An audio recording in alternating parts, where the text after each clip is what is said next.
The room was tense but familiar. The committee chair leaned forward with that trademark smirk, a performance polished by years of dominance in these halls. Cameras rolled, reporters scribbled, and the chair's voice carried the weight of authority as he unleashed a jab meant to belittle, to silence, to remind everyone who was in charge. His words echoed through the chamber like a practiced blade, sharp, cold, and dripping with confidence. For a moment, it seemed like just another hearing. The chair towering, the senator boxed in. Viewers at home could almost predict the outcome. The chair always got the last word. But then, in the space of a breath, the script flipped. The senator did not flinch. No stammer, no hesitation. Instead, with calm precision, a single counterpoint was delivered, a fact so clear, so undeniable, that it sliced through the performance like lightning. The air itself seemed to shift. The chair's expression faltered. The smirk froze mid-gesture, his jaw slowly parting as the realization landed. In that instant, his certainty crumbled. The room fell into silence. Staffers exchanged wide-eyed glances. The cameras zoomed in, capturing a face that had ruled with arrogance, suddenly stripped of control. Gasps rippled through the chamber. It was not loud, but it was seismic. For years, the chair had commanded with authority unchecked, brushing aside challenges with the ease of a king dismissing a servant. But here, in front of the nation, he had been caught unprepared. And the senator, still calm, still steady, still composed.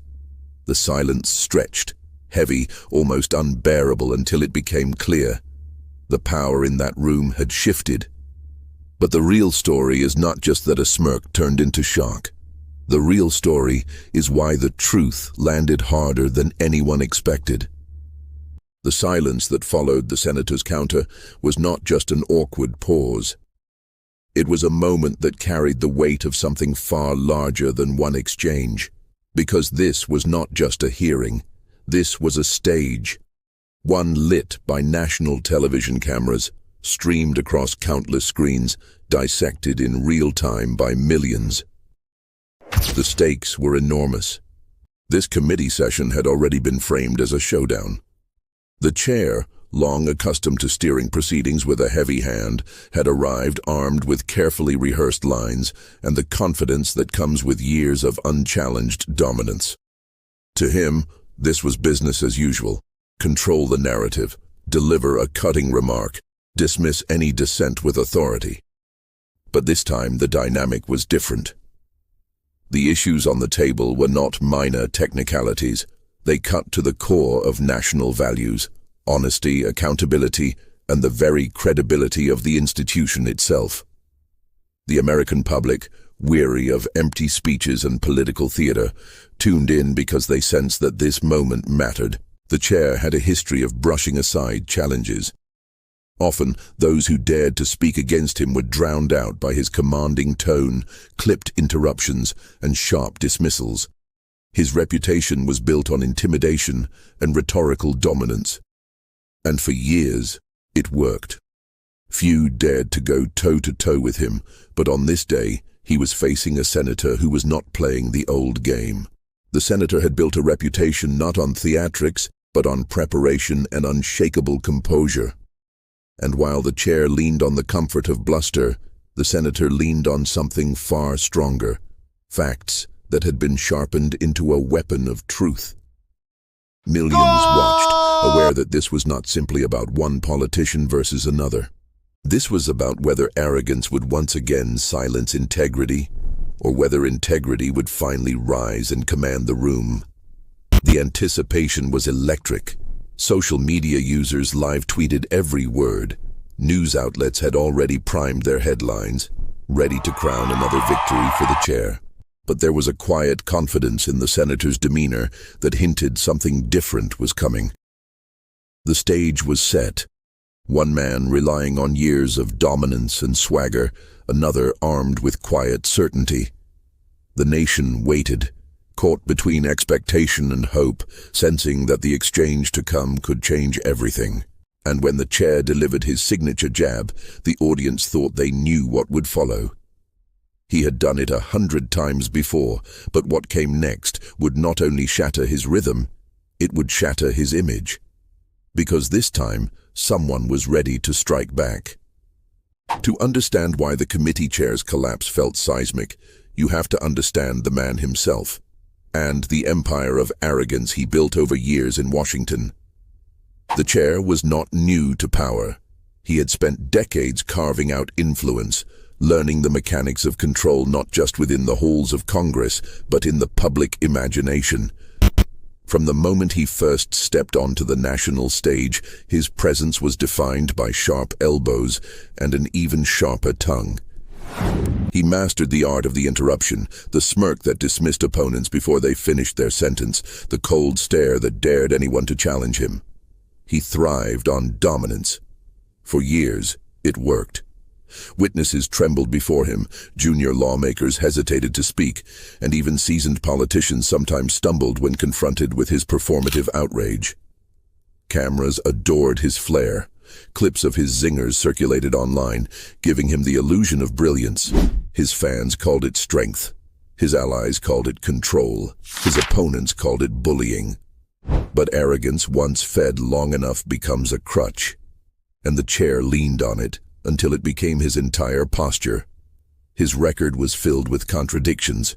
He spoke of fiscal responsibility while approving bloated deals for his donors. He championed transparency in press conferences but buried inconvenient reports in the shadows. He claimed to stand for the Constitution, yet dismissed colleagues when they cited the very text. The hypocrisy was not hidden, it was shouted, masked only by his confidence that bluster could outshout facts. And for a time, it did. His power reached beyond the chamber. News outlets replayed his fiery exchanges, framing him as a titan of politics. He relished it. Each viral clip of him silencing an opponent was another brick in the castle he built around himself. Yet inside that castle was emptiness. A man who rarely faced true challenge, who mistook intimidation for respect, and who believed his control was permanent. Behind the scenes, colleagues whispered. They saw the cracks, the shallow preparation, the reliance on theatrics instead of substance, the tendency to improvise insults rather than study the issues. But few dared to confront him directly. Why risk the wrath of a chair who controlled committees, funding, and futures? That was the atmosphere he thrived in, fear disguised as deference. And he mistook that deference for loyalty. The arrogance bled into his routine. He would walk into hearings without deep research, trusting his smirk and sharp one-liners to carry him through. He prided himself on owning the room. But what he never realized was that rooms change, audiences evolve. The nation was growing weary of arrogance masquerading as authority. And in that weariness, the chair's greatest weakness was revealed: overconfidence. Overconfidence that his smirk would always land.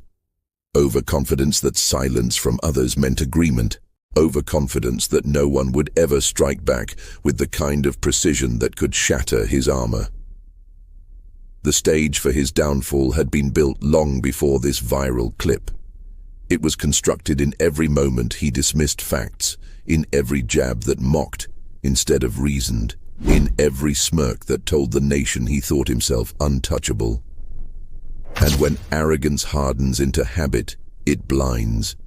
He never saw the storm coming, because in his mind there was no storm, just another opponent to swat aside, just another chance to prove his dominance. But dominance is fragile, and on this day, under the glare of cameras, arrogance met its expiration date. While the committee chair built a reputation on intimidation, the senator's story could not have been more different. His rise was not paved with entitlement or easy victories. It was carved from struggle. And that is precisely why his words carried the weight that would one day silence the chair. The senator grew up far from the polished marble of Washington. His hometown was small, his family modest, He watched his parents work long hours to make ends meet, instilling in him an early respect for dignity, perseverance, and responsibility. Unlike the chair, who inherited power through connections and privilege, the senator's journey began in the margins. Every step forward required sacrifice. In his youth, he was not the loudest voice in the room. He was the listener, the one who observed carefully before speaking. Teachers described him as thoughtful, even stubbornly principled. He was not dazzled by popularity or shortcuts. His peers would sometimes tease him for being too serious, but those who knew him best understood. He believed words mattered, and truth mattered even more. His path to politics was not straight. Before he ever sat behind a microphone in Congress, he walked the roads of ordinary Americans. He worked service jobs, supported his community, and faced moments of hardship where bills piled higher than paychecks. He learned not from textbooks or elite institutions alone, but from real life.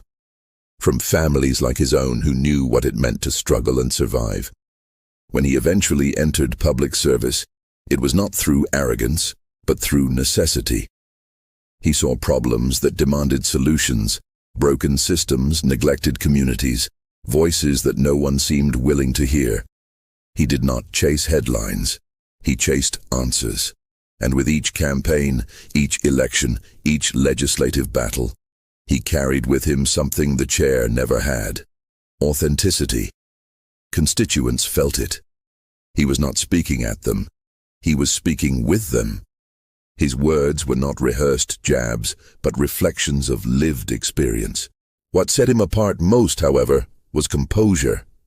He did not need to shout to be heard. He did not need to smirk to prove control. His presence came from conviction. In every debate, he displayed the same calm that had been forged in his upbringing.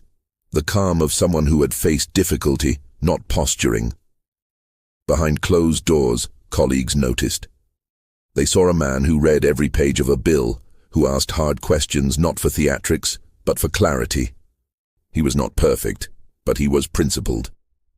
And in a political landscape often clouded by spin, that principle made him a rare figure. The senator's resilience was not theoretical. It had been tested. He had endured personal loss, financial strain, and the grinding machinery of politics that chews up idealists. Yet each trial seemed to make him steadier, as if every storm only anchored him more deeply in his values. That steadiness would prove decisive. Because when the moment came, the hearing where the chair expected to dominate, it was not bravado that the senator brought to the table. It was preparation. It was truth. It was the discipline of someone who had never taken power for granted and never assumed respect could be demanded rather than earned. The clash between the two men was more than political theater. It was symbolic. One man embodied arrogance, the belief that smirks and sneers could silence opposition. The other embodied dignity, the belief that calm conviction could stand taller than any insult. In the weeks leading up to the hearing, the senator did his homework. He reviewed documents, interviewed experts, studied the chair's patterns. He anticipated the interruptions, the dismissive tone, the arrogance that had worked so many times before. And quietly, he prepared not just to answer, but to dismantle. That preparation was invisible to the cameras.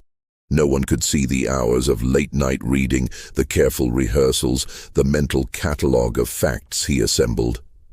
But on the day of the hearing, when he sat before the chair, all of that unseen effort became the foundation of a viral moment that would stun the nation.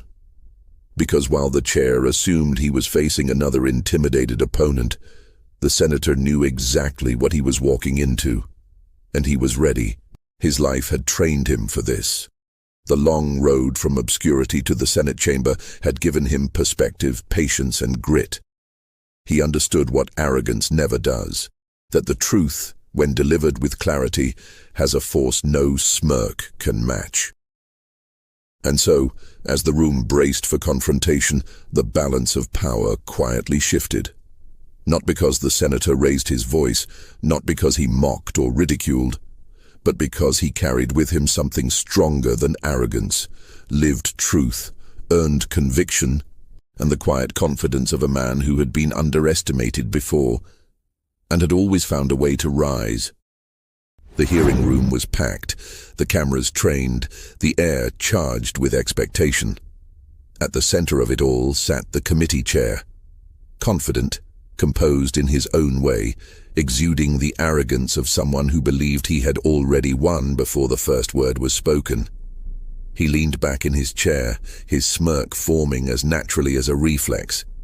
For years that smirk had silenced opponents, unnerved witnesses, and reminded everyone of his dominance. But across the table sat the senator, calm, steady, focused. He had no smirk, no theatrics, only a folder of notes, a measured tone, and an unwavering belief in the truth he was about to deliver. The chair opened the exchange with his trademark tactic, ridicule. He framed the senator's concerns as naive and misinformed, sprinkling in sarcastic asides that drew a few forced chuckles from allies sitting behind him. He raised his eyebrows as if to say, "Really? This is your argument?" It was an old playbook, one that had worked countless times before, but this time it landed differently, because instead of shrinking, the senator leaned forward, eyes steady, and answered without flinching. His voice carried across the room with clarity. He did not match sarcasm with sarcasm. He matched arrogance with fact.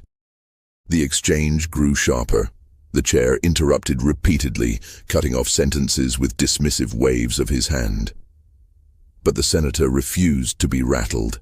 Each interruption only set the stage for a more powerful comeback. The rhythm of the debate became unmistakable. Insult, interruption, dismissal, followed by calm, precise, devastating replies. The contrast was striking. The chair grew louder, more animated, relying on theatrics. The senator grew sharper, his words landing with the quiet authority of someone who knew he was on the right side of truth. And then came the first crack in the chair's armor.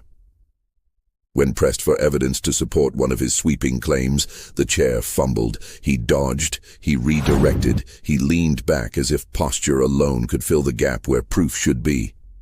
But the cameras caught it, the hesitation, the stumble, and the audience shifted in their seats.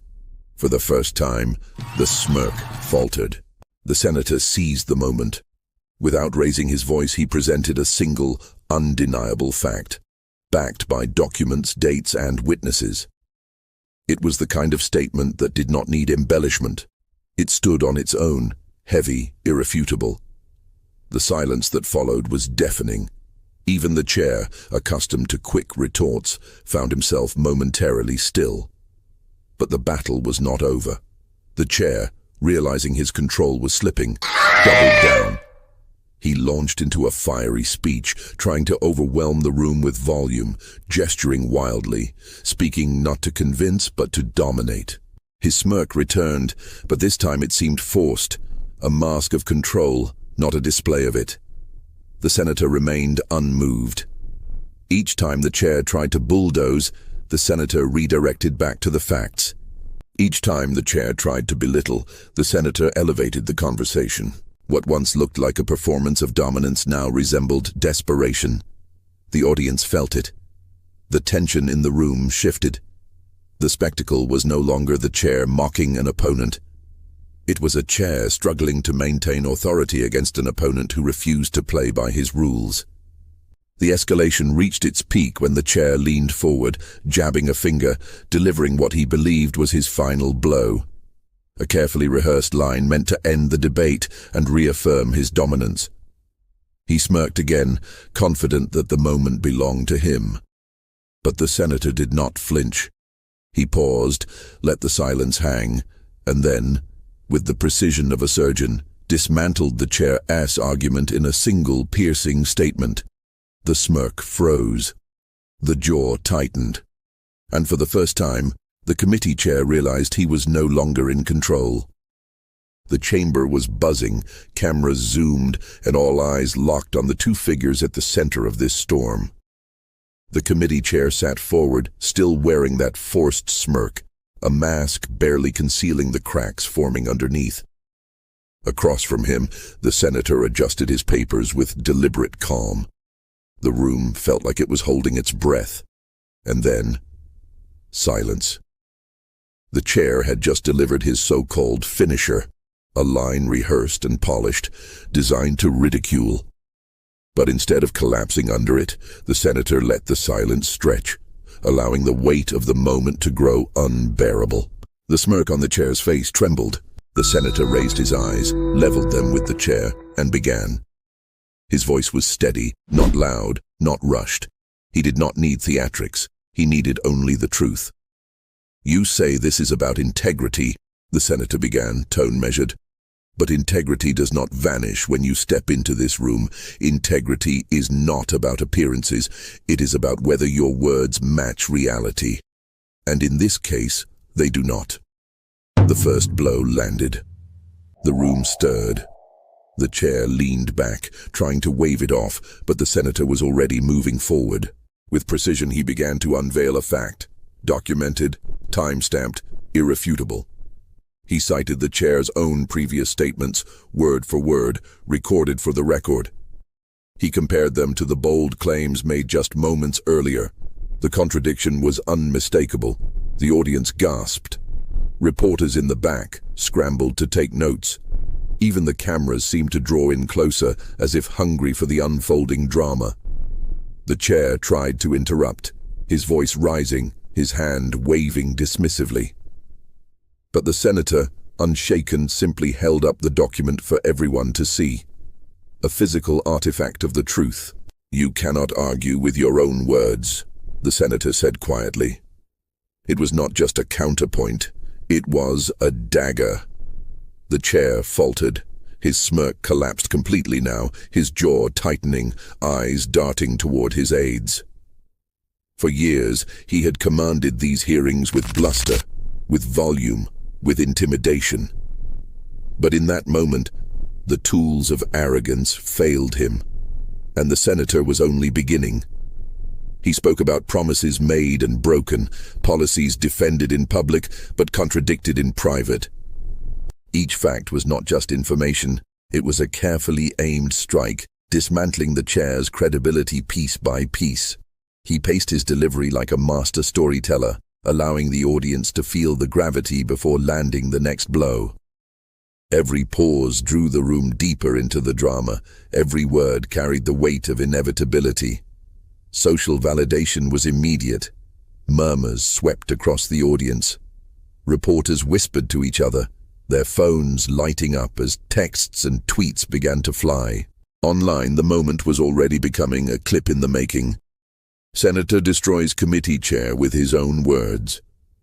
And then came the mic drop line.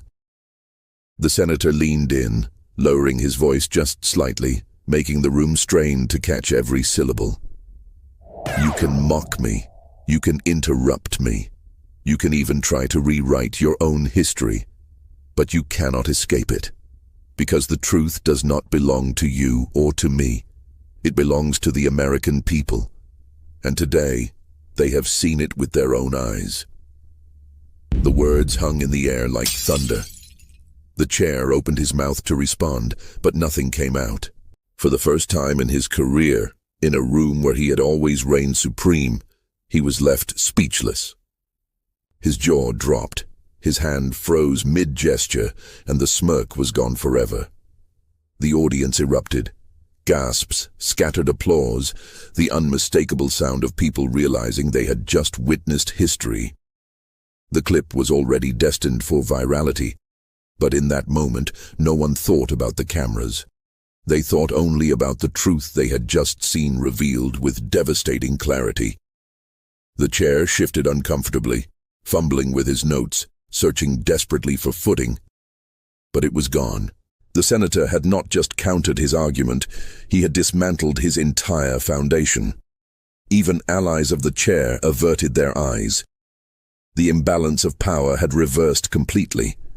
The senator, calm and composed, now commanded the room. And he was not finished.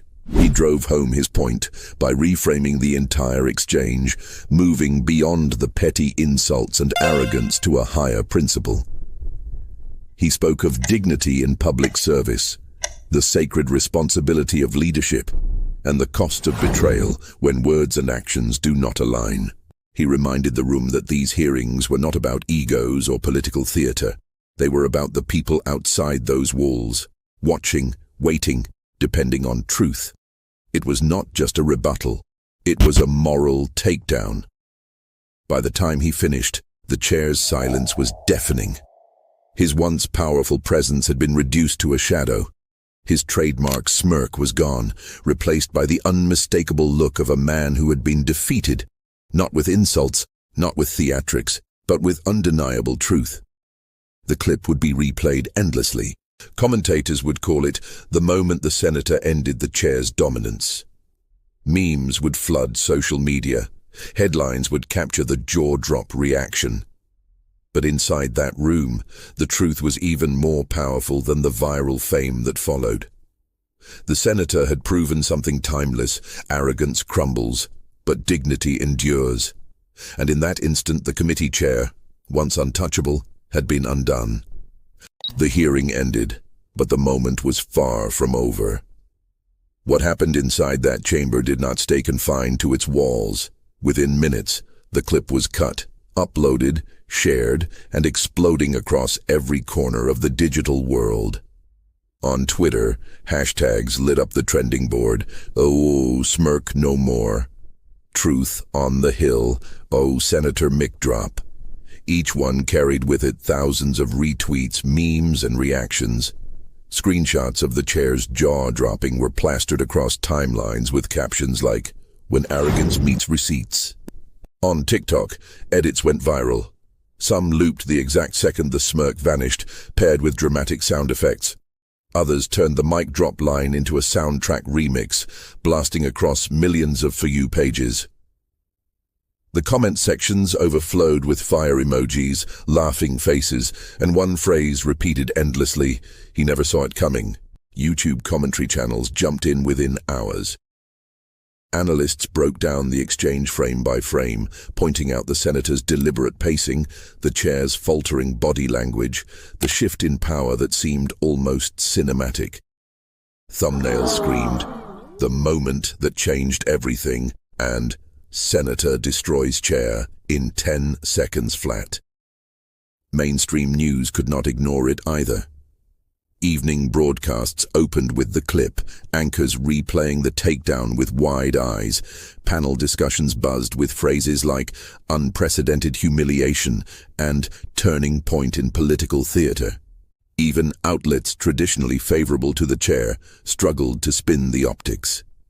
The image of his stunned silence was simply too powerful to erase.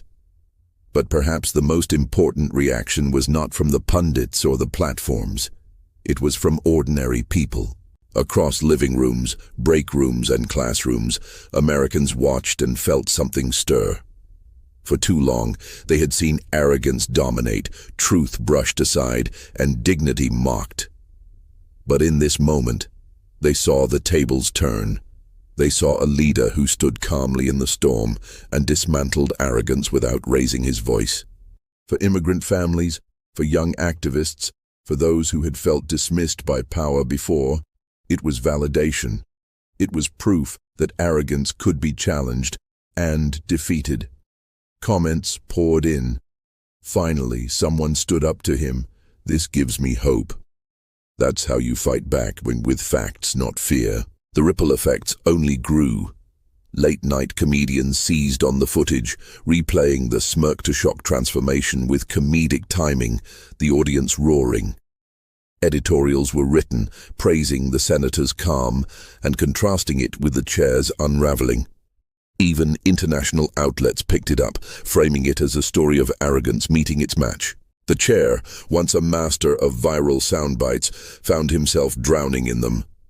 Memes that once boosted his brand now mocked his downfall. Political rivals circulated the clip mercilessly. Supporters, once loud, grew quieter. His silence in that room had echoed into the public square, and now it defined him. Meanwhile, the senator's reputation soared. Overnight, he became not just a lawmaker, but a symbol of dignity under pressure, of truth spoken with precision, of the possibility of real accountability. His words were quoted, printed on signs, turned into TikTok audios, even scribbled in notebooks by students inspired by the moment. The impact was undeniable. The viral storm transformed a single exchange into a cultural turning point. And yet, as powerful as the memes and hashtags were, the deeper meaning remained. This was not just about one smirk fading. It was about what that smirk represented. Years of arrogance, of dismissiveness, of a belief that no one could hold him accountable. The senator's takedown was more than a mic drop. It was a message that truth still matters, a message that arrogance has limits, a message that the people are watching, and they are hungry for leaders who embody dignity over dominance. The aftershocks rolled on, unstoppable. The lie had been punctured, the arrogance had crumbled, and the truth, quiet, steady, undeniable, spread faster than anyone could have imagined. The next day, while headlines still pulsed with the viral clip, the senator stepped before a cluster of microphones. Cameras clicked, reporters jostled, and everyone waited to see if he would fan the flames or bask in the glow of his sudden fame. But he did neither. Instead, he spoke slowly, deliberately, with the same calm that had carried him through the storm inside that chamber. "This was never about me," he began, his voice steady. "It was never about a smirk or a viral moment. It was about something bigger, the truth. And the truth does not need theatrics. It only needs to be spoken." The words landed with the weight of something timeless. Around the nation, people leaned in. Some watched live, others caught clips online, but the message felt universal. This was not the sound of victory chest-thumping. It was the sound of a leader reframing what had happened into something larger, something that could not be reduced to memes. He continued, "For too long, we've been told that arrogance is strength, that bluster is power, and that shouting loud enough can bury the facts.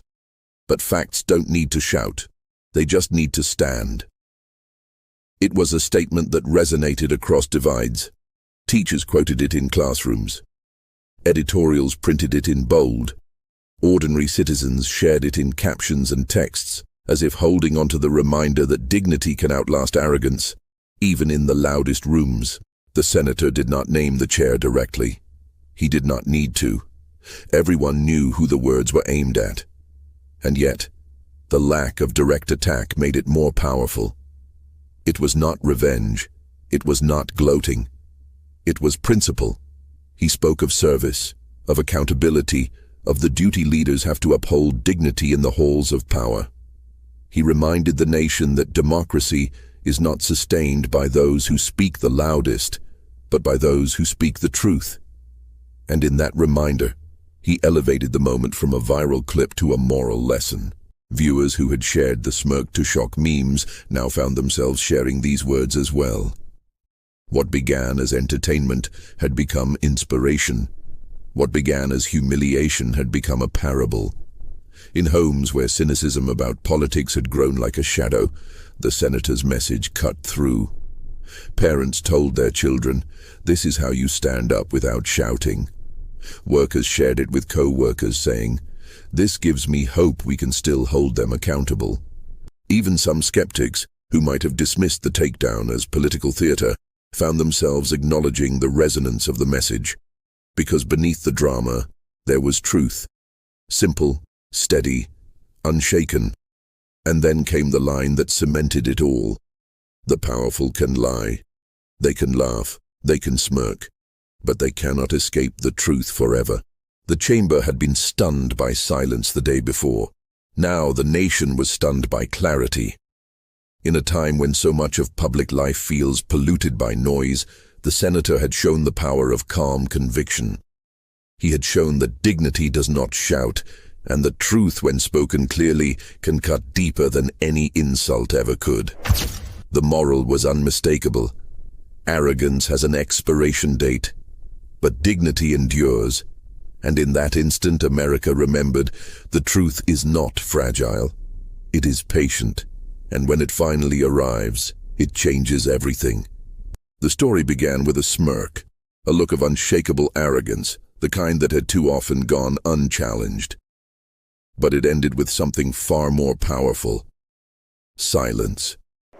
The kind of silence that follows when truth slices through bluster and leaves nothing standing. The clip went viral because it was dramatic. The jaw drop, the stunned pause, the sudden collapse of confidence. All of it was made for the internet. But it stayed viral because it meant something deeper. People saw more than a debate. They saw arrogance replaced by accountability, bluster replaced by dignity, noise replaced by truth. That is why the moment mattered. It was not just about one senator or one committee chair. It was about what happens when ordinary people, watching from their homes, see proof that truth still has the power to win. That dignity, no matter how often mocked, can still shine. And that is why we tell these stories. Not to glorify humiliation, but to remind ourselves, and one another, that arrogance is temporary, but justice endures. So if you felt something when that smirk vanished, if you felt that spark of validation, that reminder of what leadership should look like, then do not let it stop here. Share this story. Subscribe for more. Join a community that believes dignity matters, truth matters, and arrogance, no matter how loud, will always fall to silence in the end. Because in the end, the title says it all. Viral clip, Senator STUNS committee chair, jaw-drop reaction. And the reaction was not just his, it was all of ours.